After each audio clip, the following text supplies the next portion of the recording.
You want to secure that big dream job. You're not sure how. You're struggling. You want to reach out, but you just don't know what the steps to take. And in this video, I'm going to show you, I'm going to tell you, I'm going to inspire you to get that dream job. Let's go. So getting your dream job is all about attitude. It's about how you are determined to absolutely nail it.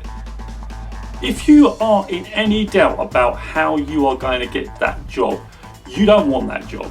Do you want that job? Then that's the attitude you need to have. If it is the job you want, you have to have it here. You have to be obsessed by that job. You have to want to love that job. If you don't, it isn't the dream job. What is your dream job? The number one question you should ask yourself, what is my dream job? Who is the business I want to work for? What's the type of culture I want to be working in? It's okay thinking I want to do a type of job, but think about the culture, think about the business. Think about the type of business you want to work in. And this is what I'm going to talk about today. And I'm going to give you some tips for you to land that dream job. So let's talk about actually trying to get an interview. Let's think about how we're going to make sure we add value to this business. This is the number one key. The number one key is that how are you going to make that business better? In that job, that dream job you want, how are you going to add so much value that they cannot resist you? How are they going to be aware of you? So one of the first things you need to do is you need to get their attention. So how do you get their attention? First of all, you need to make sure that you go and approach them. Go talk to them. Get in their face. Say to them, I am going to work for you for free because I am so committed to what this job is. I'll work for you for free because I'm going to say to you, I'm going to have so much value, you're going to see what I do. That's one of the most important things to do. There's no risk on them for you to do that, right? So if you worked for free, just for a little period so they could see what you could do, that would be a massive, massive gain. But even then, how do you think, how am I going to get their attention? You need to email, you need to ring them up. You need to find out who are the key players, who are the key people in there. Look on LinkedIn, who works for them, connect with them. Ask, don't just go to a random message on LinkedIn just to say, oh, hey, I'm interested in your job. No. You want to, when you do that message on LinkedIn, you want to make sure it's a personalised message. You want to know more about them. Hey, I understand your business might, I don't know what the business might be. It might be media. I know you're a forward-thinking company in media. I've been a fan of yours for a long, long time. I feel I can come to your business and add massive value. It's got to be an enthusiastic message. It's got to be something that stands out from everybody else.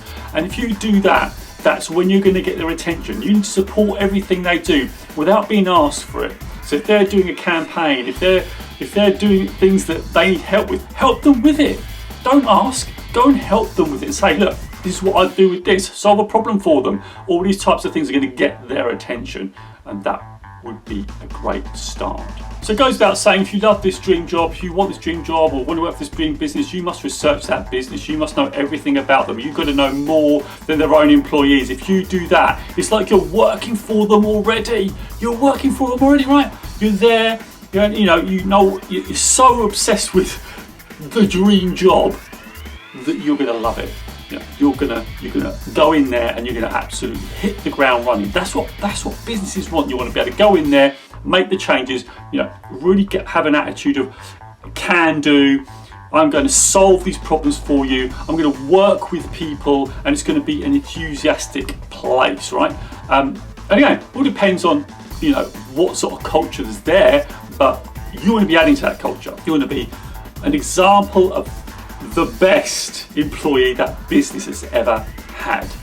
And secondly, you've got to have an attitude. If you get in there, you're going to be work harder than anybody else.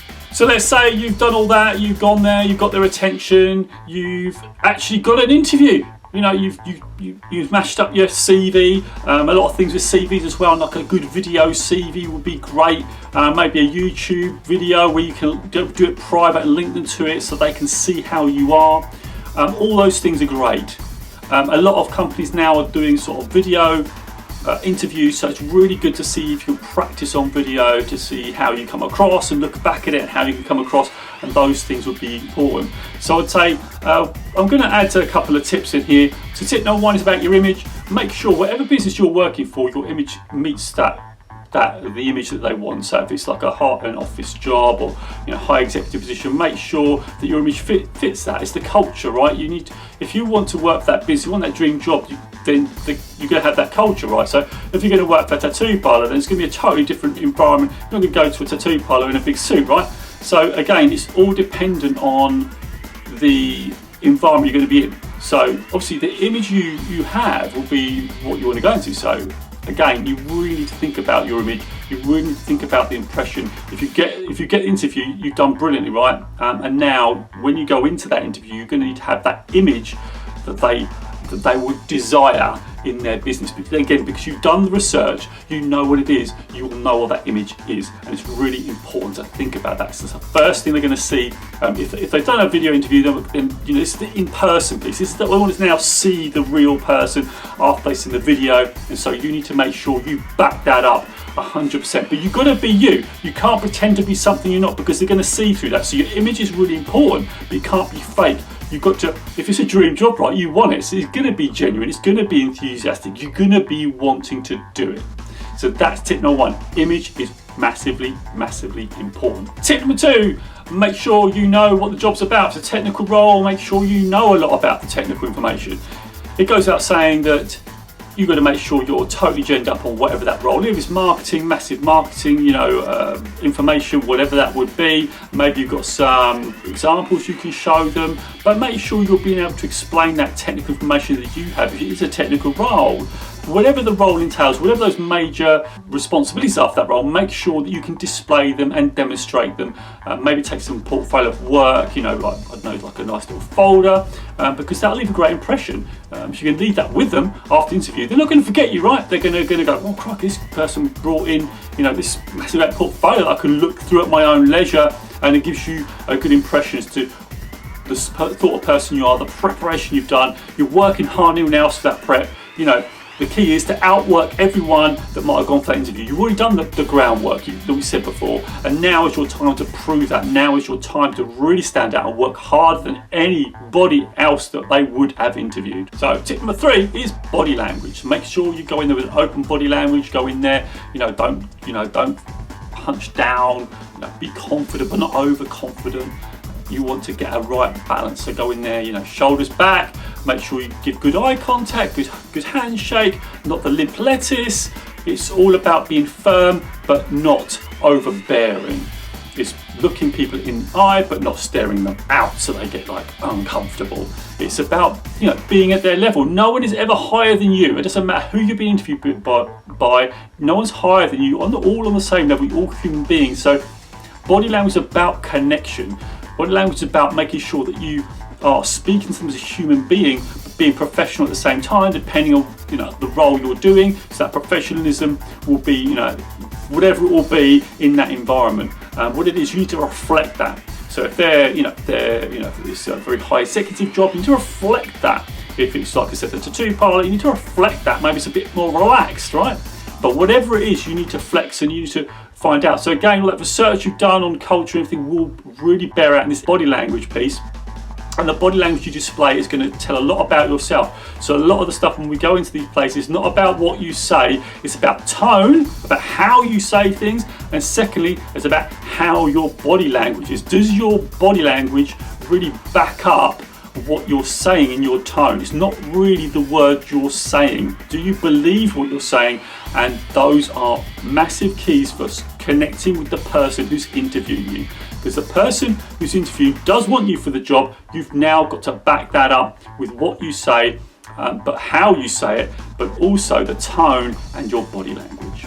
So the next tip is rapport. How do you build rapport? So there's something called mirroring. I don't know if you've ever heard of it, but it's a really great way to get in rapport with someone.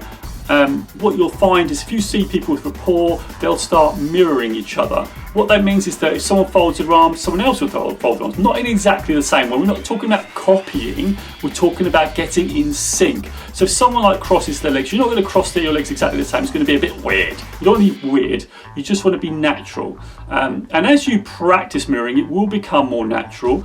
but you need something you need to practice. But when you're into the interview, you'll notice anyway. So someone clasps their hands and things like this, you might sort of, do this. You might, they might start to, as I say, put their hands on the desk. You might put your hands on your lap. But as you get into rapport, you'll know you're into rapport because you start to feel you're in rapport because of that, and you'll naturally start to do that.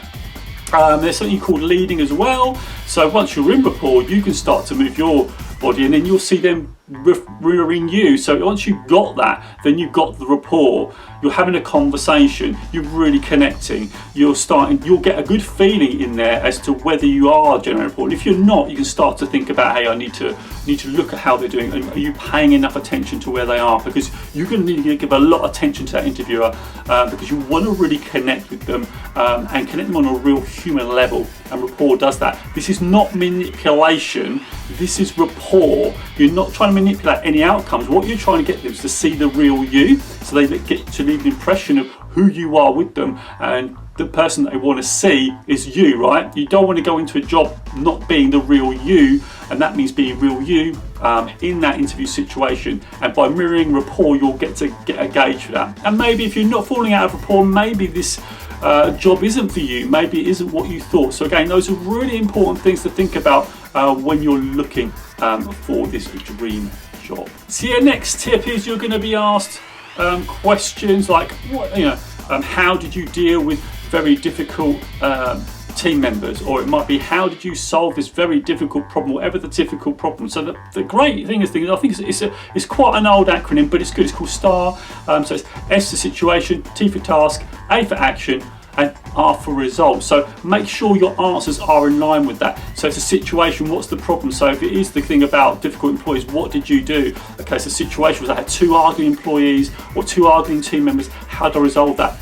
That was the situation. So the task might be to resolve that situation. How did you resolve it? And so what's the actions you took? That's A for action. So the actions may be that you took them in a room, and make sure that they understood each other, listened to each other rather than shout, or whatever the situation is. And then what was the result? What actually did happen? So if you explain your competency questions in that format, it's going to be much more succinct. You're not going to just go off on a tangent. You're going to be very, very structured. It's going to be very, very succinct.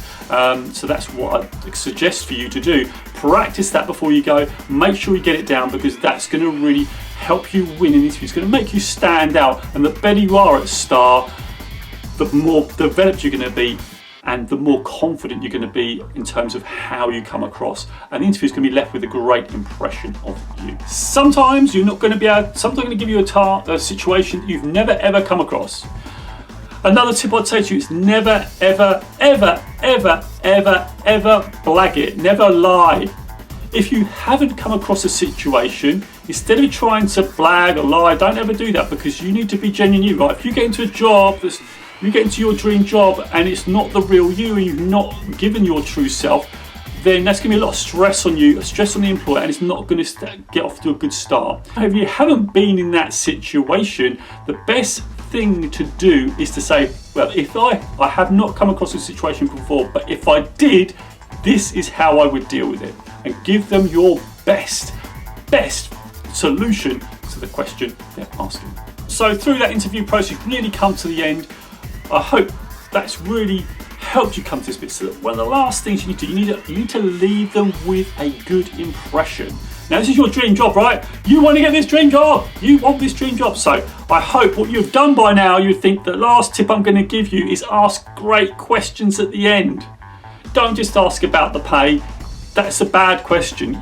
You want to work there, so it's not about the pay, right? Pay is important, but it's not the number one. You want to work there because you want to. This is your dream job. It's it's not going to feel like work, right? So if it's not going to feel like work, then you need to ask questions about, really powerful questions about the business. So think about, how is the business going? What are the main issues that the business got at the moment? And think about, what's the main issues that you have, and what's the current solutions? How do you think I could add value to that based on what we discussed today? things like that. Really think about the challenges that business have and just say, how are they solving them? How you could be a potential solution when you're asking those questions, because you'll then have a conversation. So if you say, well, what sort of plans you want to expand in the next 5 years, and they might say, we're having difficulty recruiting, all that sort of stuff. So it might be that, like you might have ideas about that already. You might say, oh, that's really interesting because I've worked on a project like this before. And again, you created that conversation. I've been in interviews that would only have been about an hour. They've lasted 2 hours because we've had so much rapport. And again, the more you can do that, the more you can enter into conversation, the more you have the opportunity of securing that job, that dream job you've always wanted. So there you go. There's a lot there. I know there's a lot there, but this is what you need to do. If you want to get your dream job, you've got to stand out from the rest. You've got to work harder than anyone else. You've got to want it more than anyone else, and that means being obsessed with it. And you will find a way. A lot of people who are successful have started off with a lot less than you, right? People who've got their dream jobs have started off with a lot less. So just take that as heart, take that to your heart and think, okay, so how can I do this? And again, if you work hard, if you continue to persist and think of new ways of getting their attention, new ways of getting to that interview, using those tips I've given you, you're going to stand out, and that's the key, because a lot of people aren't going to put that amount of preparation. Preparation for your dream job is one of the most important things that you can do, and when you do that, when you work harder than anyone else, and you are a solution maker, you're going to crush it and you're going to get your dream job. So I hope that's helped. Go crush it, go get your dream job, and let me know how you get on. I hope you enjoyed this video. Please click the link here. It's about a video about thinking bigger. I think you'll really enjoy it, and also don't forget to subscribe. It'll tell you when another video is dropped. So this is Inspiration Nation, and I'll catch you there.